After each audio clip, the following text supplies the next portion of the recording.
Organ? Lungs, correct. So the whole structure is a bronchus. Organ? O, talagang nilalabuhan niya kasi minsan malabo nakikita niyo, di ba? Sinasadya ko yan. Brunner's gland. So, characteristic cell is your Paneth cell. The organ is your duodenum. Organ? Liver. That's a central vein. The characteristic cell are the hepatocyte. Organ? Cerebrum. Very good. Characteristic cell is your pyramidal cell. The layer is the molecular layer. Organ? Eye. Isa lang kasi. Eye. So that's your ciliary process which secretes your aqueous humor. Organ? Spinal cord. Hindi. Yan, yung magaling yun, no? Kamukha siya ng top-notch yan. Ikaw, tumingin ko sa likod. Magaling yun, pero mas magaling yung katabi. Organ. Pangatlo ka na sa magdodoktor ng magkakapatid, ano? Yanin, pangatlo ka na. Pangalawa pa lang. Ano? Ha? Ano daw? Heart? Heart daw yan? Yan! Dorsal root ganglion. That's the ganglion cell. They are functionally classified as sensory and they are structurally classified as pseudo-unipolar. Organ?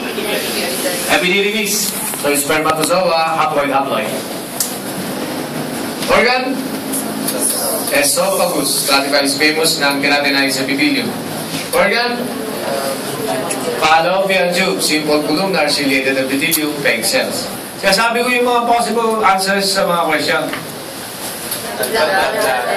Okay, simple columnar epithelium, Rokitansky Ascoff sinus, serosa, simple squamous epithelium. Islet of Langerhans, pancreatic acini.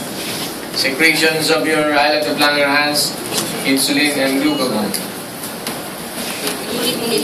Glomerulus, proximal convoluted tubule, distal convoluted tubule, juxtaglomerular apparatus. Subcapsular sinus, lymphatic nodule, lymphocyte. Okay ba yun?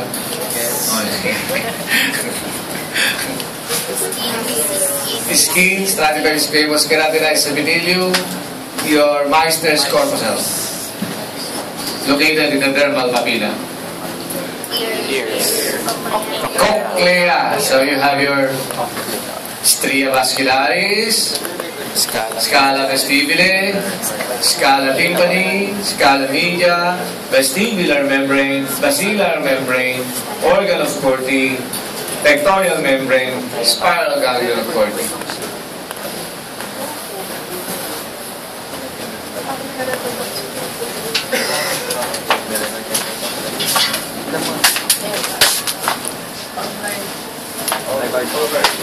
Ovary, germinal epithelium, primary follicle, growing follicle, antral follicle.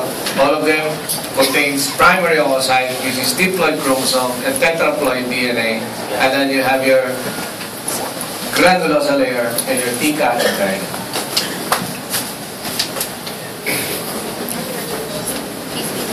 Pituitary, the one on the pointer is your rhabdosis. The one on your left is your pars histalis. The one on your right is your pars nervosa. Pituicytes.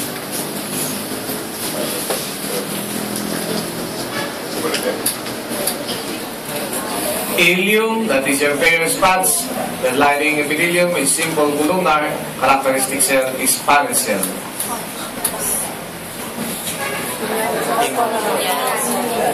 Corpora cavernicea, pinealocyte, pineal gland.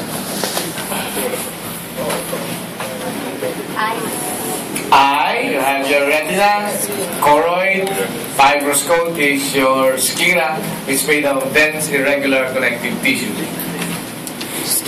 Skin, you have stadial squamous keratinized epithelium, and you have a dermis made up of connective tissue. Subtype is fibrous, specific subtype is dense, irregular connective tissue. Parenchyma are the fibroblasts.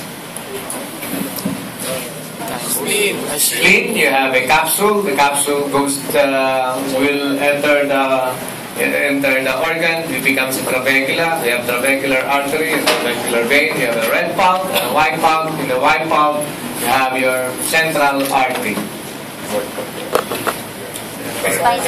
Spinal cord, you have a white matter and a gray matter. You have a central canal of the spinal cord, which is lined by simple columnar epithelium, which is the ependymal cells. Characteristic cell are the neurons. Supporting cells are your neuroglia, made up of your astrocyte, oligodendrocyte, and your microglia.